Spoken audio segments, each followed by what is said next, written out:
Bagong Pilipinas! Ngayon ay kay ganda. Konti na lang ang mahirap. Hindi ba, Maria?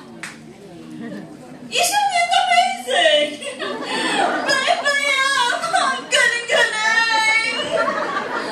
OM gas! Ang taas! Ang presyo ng mga bilihin, mga tao'y matotoras. 3 taon ng bagong Pilipinas, ang daming lumalabas.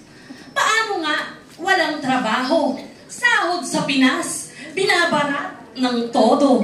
So saan ba matatagpuan ang 20 pesos na bigas? Ayan ka na naman, Maria. Ang neka mo talaga. Madaming umalis ng bansa dahil gusto nila, di ba? Sa abroad, masaya, may dolyar, at maganda ang klima. Bagay na bagay para sa kutis na porselana.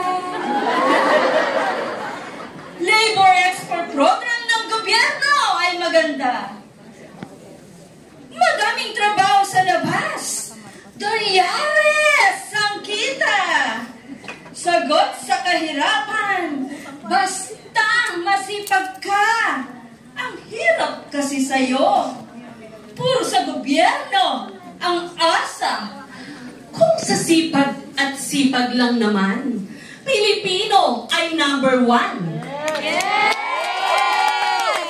Paano namang aasa sa gobyerno kung wala namang maaasahan? Puno ang sistema at marami ang kawatan. Yan ang problema sa paghihirap ng mamamayan. Walang gustong umalis